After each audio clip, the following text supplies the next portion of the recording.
Tudo bem? Bom, eu vim contar pra vocês, acho que vocês já devem ter visto que aquele vídeo que foi retirado do ar, depoimento meu pro Projeto Bastet, ele retornou e nele eu conto toda a história, né, da minha vida. Toda uma parte, né, a gente sabe quem passa por isso que a história da gente é longa, né, tem muitos detalhes, tem muitas gavetinhas, muitas coisas assim que não dá pra gente falar tudo. Ficou até um vídeo grande de quase 40 minutos. Deu para resumir pelo que eu vi. Causou, né? Porque uma pessoa da minha família ameaçou a administradora do projeto Bastet de pôr um processo contra ela e ela achou por bem tirar o vídeo. Eu retomei o vídeo no meu canal e agora assumo total responsabilidade, porque é o meu depoimento, né? Isso é o que acontece quando a gente resolve quebrar esse tabu, abrir a boca e contar como que era a vida da gente, né, dentro de casa. Bom, fato, eu vou também depois continuar falando algumas coisas porque eu vi que teve pessoas que me pediram para eu falar sobre pai perverso e sobre suicídio. Alguns perguntaram se eu tenho contato com as minhas filhas, eu disse que não, devido a essas coisas todas, porque elas foram separadas de mim muito cedo, foram retiradas, né, pela minha família muito cedo, e eu tinha muita vergonha de contar isso porque eu achava que aquilo só tinha acontecido comigo. Quando eu comecei a ter contato com as pessoas do grupo e escutar, ouvir outros casos, eu vi que isso é a coisa mais comum do mundo. Que família narcisista, a primeira coisa que eles fazem é tirar os filhos da filha bode expiatório, né? Então, é, elas acabaram cresceram junto com eles, né? A mais velha tinha em torno de 12 para 13 anos, a mais nova tinha uns 10. E aí entrou uma longa história que tem uma parte disso que tá lá no vídeo. Tá no meu canal e eu acho que, se não me engano, voltou pro canal do Projeto Bastet, se eu não estiver enganada. Então eu vou dar uma resumida, vou continuar contando algumas coisas que eu vi que muita gente se identifica. Graças a Deus, a minha ideia realmente é que vocês saiam um pouco, porque passei anos da minha vida atormentada, fechada, achando que tudo aquilo era culpa minha, que eu era uma louca, que eu era uma doente, que eu era uma incapaz, uma inútil, uma desgraçada, uma filha da um pi, né? Ou então uma pi também, embora eu tenha sido, até por consequência dessa vida que eu tive, dessas referências, né? Eu fui criada pelo meu pai para ser um objeto sexual, né? Então, embutiram, eu aspirei aquilo na minha cabeça que eu só servia para sexo e mais nada, né? Mas depois eu vou conversando com vocês com mais detalhes sobre isso. Então, eu passei anos da minha vida patinando, patinando, parecia que eu era um ingrediente de uma massa de bolo, sabe? Aquelas bacias que a gente joga a farinha, o açúcar, o leite e o ovo, e você começa a mexer sem parar. Eu me sentia dentro daquilo. Parecia que eu estava dentro de uma massa de bolo que não parava de mexer. Até eu descobrir o que realmente. Eu achava tudo muito intrigante, achava que não tinha mesmo explicação lógica para aquela coisa ruim que eu sentia dentro da minha família, né? Mas eles jogam a culpa em cima da gente. Então a errada, a culpada era eu, o problema era eu, a ovelha negra da família era eu. Tanto que quando eu resolvi me ausentar, eu falei: bom, se o problema é eu vou sumir. Catei minhas malas e subi no mundo. Acho que uns 5 anos depois eu voltei e fui fazer uma visita. Eu lembro que eu sentei na mesa, tava meu pai na minha frente, a minha mãe do meu lado direito e eu aqui na frente. E eles relataram um monte de problema. Eu só olhei assim e pensei comigo quietinha. Falei: gente, então o problema não era eu? Porque eu esperava voltar e encontrar uma família feliz. Porque afinal de contas, eles jogavam tudo em cima de mim como se eu fosse problema. Até que eu acreditava mesmo que eu era o problema. E aí, com a minha ausência, eu juro, eu tinha certeza que eu ia fazer. Eu fui fazer uma visita, hein, gente, de cafezinho e só aquela coisinha, sabe? Bem superficial, bem visita mesmo. Mesmo porque eu também não tinha afinidade com ninguém ali. É, e eu fui que nem falei: gente, eu vou encontrar minha família feliz, certa disso, certa. Né? Tanto que eu até relutei para ir visitar com medo de estragar essa felicidade. Sem brincadeira. E quando eu me deparo, depois dos primeiros 5 anos ausente, eu me deparo com a família cheia de problema. Aí que eu tomei consciência de que o problema não era meu.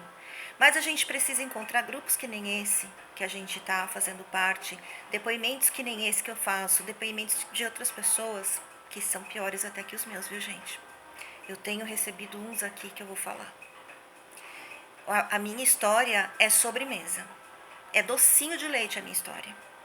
Vocês não têm noção dos depoimentos que eu tenho recebido de desabafo, sabe? De meninas que eu tenho recebido. Eu choro. E olha que para eu chorar é difícil, porque eu adormeci o meu lado emocional, que para mim era uma coisa que doía muito, é um lado emocional muito sensível, sei lá. Eu dei uma adormecida, uma congelada nele para não sentir, ainda assim. Meu, tem uns que eu ao mesmo tempo dá uma revolta, sabe? Dá uma vontade, às vezes, de eu sair, ir lá e tirar a pessoa de dentro de casa e dar na cara de todo mundo. Dá vontade, né? Então, e aí eu recebi, esse vídeo vai ficar mais longo, viu, gente? Eu recebi duas ideias para falar. Teve uma pessoa que pediu para eu falar sobre suicídio, né? Hoje vocês podem ver que tem crianças se suicidando à torta direito, adolescentes se matando à torta direito. Aí a gente vai lá cavocar, tem família narcisista no meio, tem família controladora no meio, que tira a identidade do ser humano, que tira a capacidade do adolescente, da criança, que pressiona, que agride verbalmente ou que não dá afeto, né? Todas essas coisas até que chega no momento que a criança não suporta. O que aconteceu comigo? Eu lembro que eu mudei para uma casa na Vila Mariana, numa tal de Rua Rondinha, e eu lembro que nessa casa eu completei 5 anos de idade. Por que eu lembro disso? Porque a minha mãe ela me mostrou, ela fazia o meu aniversário e o aniversário da minha irmã no mesmo dia, embora uma era de maio e a outra era de março. Ela me mostrou a minha vela de aniversário e a vela da minha irmã. E a minha tinha o número 5 em isopor, era uma vela assim, 5 em cima de um isopor, cheia de purpurina, aquelas coisas daquela época. Então eu sei que nessa casa da Vila Mariana eu completei 5 anos. Então eu cheguei lá antes dos 5 anos, né? E era uma casa grande, meu pai tinha no fundo um armário assim no quintal, aqueles armários que a gente guarda tudo quanto é quinquilharia. E ele tinha uma coleção de veneno de rato, né? E o armário ficava aberto. Eu lembro que eu tinha meados dessa idade, dos 5 anos em diante, eu devia, uns 6 anos mais ou menos, eu devo ter começado já com essa ideia de suicídio. Eu era muito criança, muito pequena. Eu abria aquele armário, olhava para aqueles venenos e falava, bem, podia acabar com tudo isso agora, né? Eu tinha uma vontade de acabar com a minha vida, de pegar aqueles venenos, tomar e acabar com a minha vida. Tamanha já era a vontade que eu tinha de me matar. Desde pequena, 6, 7 anos de idade. E assim foi, durante muito tempo. Quando eu fiz 18 anos, eu tentei de fato me matar. Como a minha mãe, eu já contei que ela era viciada em calmante, ela tomava Dimpax na época, e na época não tinha receita, era comprado livremente na farmácia. A gente, criada com pessoas que fazem qualquer tipo de coisa, a gente faz também, a gente toma como se fosse certo, né? Então, eu com 18 anos já tomava calmante também, mesmo porque a minha mãe chegou a me dar, quando eu tinha 5 anos, 4 anos, doente, ela, tchumba, um calmantezinho para eu deixar ela dormir. E aí eu peguei e tomei uma dose excessiva de calmante e fui parar no hospital. Fizeram lavagem estomacal em mim e tudo, minha mãe arrancou todos os cabelos e tal. Bom, sobrevivi, né? E eu fiz isso porque eu não suportava mais a convivência com ela. Eu não suportava mais. Gente, aquilo era uma... Isso, eu já tinha tido minhas filhas, porque eu fiquei grávida na adolescência, eu já morava fora da casa dela. Mas a pressão, a perseguição e o rastro, o legado que ela já tinha colocado em mim, os gatilhos que ela já tinha colocado em mim, ela e meu pai, era insuportável. Eu tentei tirar minha vida com 18 anos de idade. Com 19 eu tentei fazer a mesma coisa. E aí, lembra quando eu falei que eu me sentia dentro dessa massa de bolo, né? Foi assim a vida inteira, porque eu só tomei contato com o que é família narcisista agora, em 2019. Essa ideia de suicídio sempre me acompanhou. Ora mais, ora menos, mas sempre me acompanhou, né?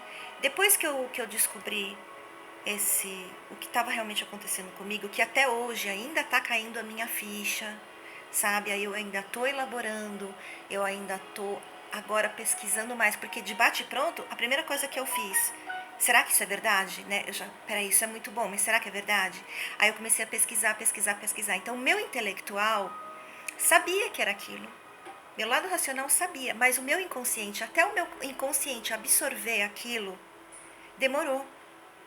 Porque eu tava com uma lavagem cerebral tão grande feita durante todos esses anos que até eu mesma fazer esse processo de auto-lavagem cerebral e me colocar na realidade, tirar a venda dos meus olhos que eles puseram, demorou.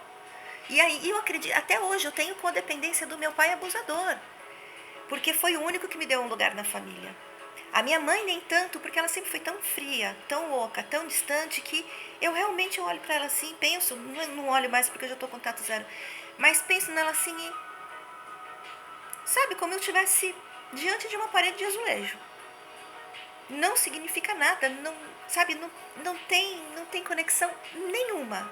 Agora o meu pai, ele fez um joguinho que acabou dando uma conexão na minha cabeça. Eu vou depois explicar sobre isso. Ainda é eu chamo de um defeito, mas sei lá, que eu ainda preciso ainda melhorar e elaborar, né? Pelo menos eu tenho consciência que eu tô com essa ranhura ainda, né? Então, assim, eu passei a minha vida inteira pensando mesmo em suicídio. Eu não sei se eu parei de pensar, porque isso tudo ainda é recente. Tem um ano que eu tô ainda estudando esses processos. Eu iniciei uma nova terapia com uma terapeuta especializada. Gente, não cai na conversa de ir em psicólogo, psicóloga que não tem especialização em filhos e filhas de mães perversas, de pais perversos narcisistas. Não faz isso, porque é lufas para eles. Eles não entendem nada. Isso é recente, entrou agora, acho que em 2012, para os catálogos de estudo de psiquiatria e tudo. Então, praticamente ninguém sabe de nada ainda. Vão falar que a louca é você, vão falar que é você que é ruim, porque a primeira coisa, se a gente fala um negócio desse, fala, não, você tá mentindo, imagina, sua mãe vai falar mal de você. Se ela fala mal de você, é porque você não presta, né? É isso que a gente ouve o tempo todo, por isso que a gente não se abre, né? Porque é a primeira coisa, e a vergonha de falar, né? Então, é muito pouco estudado, quase ninguém sabe.